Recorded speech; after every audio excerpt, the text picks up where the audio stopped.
Assalamualaikum warahmatullahi wabarakatuh. Alhamdulillahi rabbil alamin. Wassalatu wassalamu ala asrafil anbiya'i wal mursalin Sayyidina wa maulana Muhammadin wa ala alihi wa sahbihi ajma'in, amma ba'd. Sahabat-sahabatku yang ada di rumah maupun yang ada di studio, alhamdulillah kita berjumpa kembali di dalam program Kata Ustadz yang insya Allah menemani kita selama 1 bulan penuh selama Ramadan menjelang berbuka puasa. Pada episode kali ini kita akan membahas tentang hal-hal yang membatalkan wudhu. Di episode sebelum-sebelumnya kita telah mengkaji tentang rukun-rukun wudhu, hal-hal yang membuat kita sah dalam berwudhu, dan sunnah-sunnah wudhu. Maka untuk episode kali ini kita akan membahas tentang hal-hal yang membatalkan wudhu. A'udzubillahi minasyaitonirrajim. Bismillahirrahmanirrahim. Faslun utawi kiku fasal suwici, walladzi utawi perkara yang kudu kang ngerusak apa alladzi alwudu'a ing wudu iku sitatu asya'a 6 pira-pira perkara. Jadi di sini dijelaskan hal-hal atau perkara yang dapat merusak atau membatalkan wudhu itu ada 6. Apa saja ke-6 perkara tersebut? Yaitu rupane sitatu asya'a ma perkara kharaja kang metu minas sabila ini saking bolongan loro. Jadi maksudnya di sini adalah sesuatu yang pertama itu hal yang membatalkan wudhu atau yang merusak wudhu. Yang pertama adalah sesuatu yang keluar dari 2 lubang. Maksud lubang di sini, maksud 2 lubang di sini yaitu lubang dubur maupun lubang kubur. Jadi tempat keluarnya air kencing dan tempat keluarnya air besar. Dalam artian berarti ketika kita buang air kecil maupun buang air besar, itu adalah perkara yang membatalkan wudhu atau merusak wudhu. Wan naumulan turu ala ghairi hayatil mutamakkini ing atase saliyane tingkah wong kang netepi. Jadi yang kedua adalah tidurnya kakean tingkah.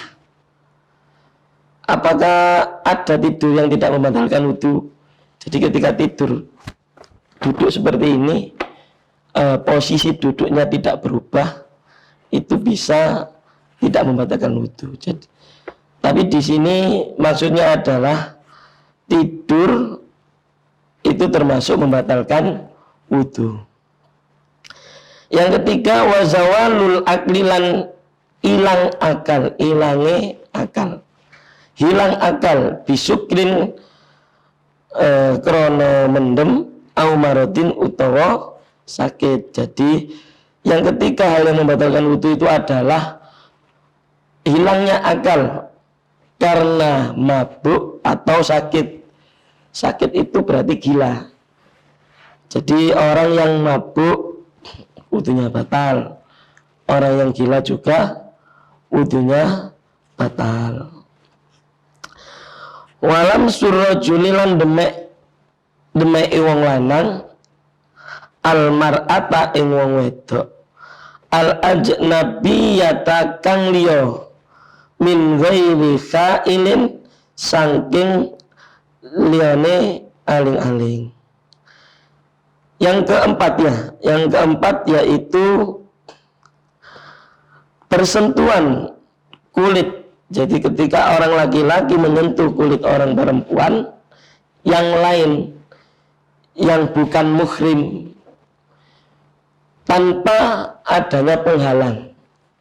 Jadi antara kulit laki-laki dan kulit perempuan tanpa ada penghalang. Kalau ada penghalang berarti pegang bajunya, itu tidak membatalkan wudu. Tapi kalau tanpa halangan, tanpa ada pembatas, berarti itu membatalkan wudu atau merusak wudu. Wa massu farjil adami lan demek farjune bangsa Adam bibatinil kafi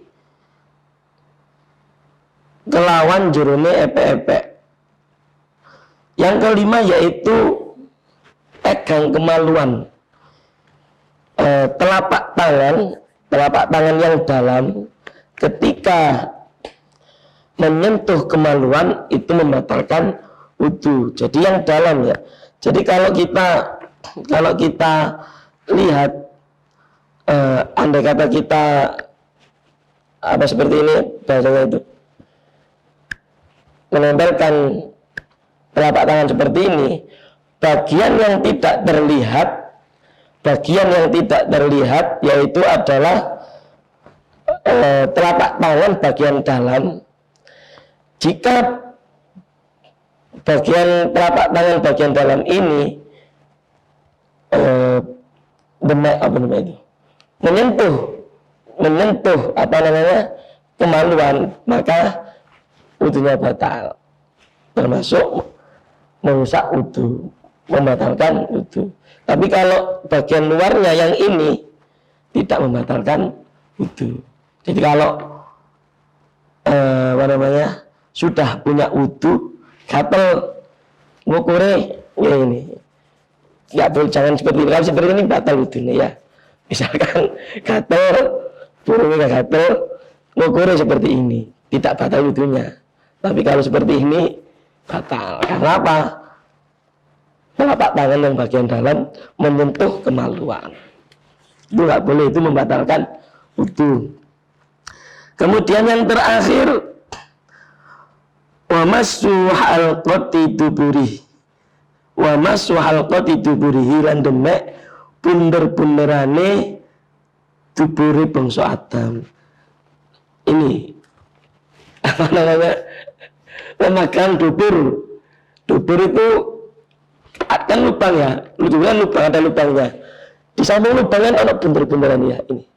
Ini membatalkan wudu dengan telapak tangan aslinya. Itu membatalkan wudu. Alal jadid ing atasi kol kang jadid. Jadi keenam perkara yang membatalkan wudu, saya ulangi sekali lagi.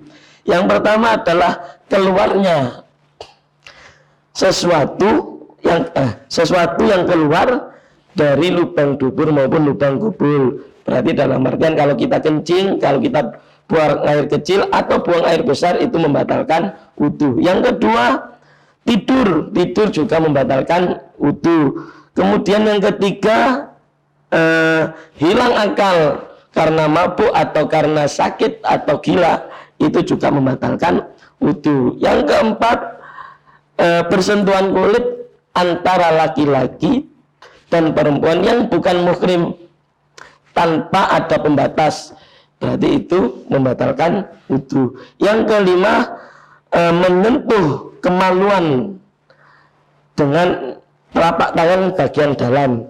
Yang terakhir, menyentuh lubang dubur. Jadi keenam perkara tersebut adalah hal-hal yang dapat membatalkan wudu, hal-hal yang dapat merusak wudu. Jadi kalau sudah wudunya batal, maka harus wudu lagi jika ingin melaksanakan ibadah-ibadah di dalam Islam. Contohnya seperti sholat atau pegang Al-Quran, baca Quran, itu kan harus berwudu. Ya, itu mungkin sedikit tentang perkara yang membatalkan wudu. Barangkali kurang jelas atau ada yang ditanyakan, monggo silahkan. Untuk sahabat-sahabatku yang di rumah, saya ulangi sekali lagi, barangkali ada pertanyaan atau permasalahan yang ingin ditanyakan kepada kita, bisa melalui kolom komentar atau link yang telah kita sebar di kolom deskripsi. Monggo, barangkali ada yang ditanyakan. Dari klub isi tetap 48 klub, apakah makan membatalkan wudhu? Apakah makan membatalkan wudhu? Jawabannya tidak. Jadi makan itu adalah perkara yang tidak membatalkan wudhu. Di sini tidak ada ya keterangan makan membatalkan wudhu. Mungkin gini, anak-anak itu seperti ini biasanya. Habis wudhu, dia dalam kondisi masih punya wudhu, kemudian dia makan jajan. Setelah itu sebelum sholat dia wudhu lagi, padahal dia wudhunya tidak batal. Nah, jadi sebelum sholat itu jika anak tersebut sudah memiliki wudhu, makan karena makan itu tidak membatalkan wudhu, jadi tidak perlu wudhu lagi. Tapi yang perlu diperhatikan, ketika mau hendak sholat itu berkumur dulu, biar apa ya, sisa-sisa makanan yang nyangkut di gigi pas wayai sholat nggak masuk ke dalam ini. Jadi nanti sholatnya batal. Jadi yang batal bukan wudhunya tapi sholatnya. Jadi enak-enak sholat ya, ada yang melilit tuh, terselip tuh, kemudian digoyang-goyang sama lidah, habis itu ketul. Nah itu batal sholatnya, bukan wudhunya yang batal. Jadi itu perlu diperhatikan. Jadi kalau punya wudhu setelah makan tidak harus wudhu lagi kalau hendak sholat. Tapi yang perlu diperhatikan, berkumur dulu, dibersihkan. Mungkin ada sisa-sisa makanan yang masih nyangkut di gigi. Khawatirnya ketika sholat makanan tersebut jatuh kemudian ketelen. Nah, maka itu perkara yang membatalkan sholat, bukan membatalkan wudhu. Itu ya, mungkin cukup jelas ya. Barangkali kurang jelas dan semoga bisa menjawab. Barangkali kurang jelas, saya mohon maaf yang sebesar-besarnya. Ada yang tanyakan lagi? Sudah sih, cukup. Cukup, oke. Mungkin cukup episode kali ini. Semoga apa yang kami sampaikan, apa yang sedikit kami sampaikan bermanfaat bagi kita semuanya. Kurang lebihnya mohon maaf, saya pamit undur diri. Wabillahi taufik wal hidayah wa ridha wal inayah. Assalamualaikum warahmatullahi wabarakatuh.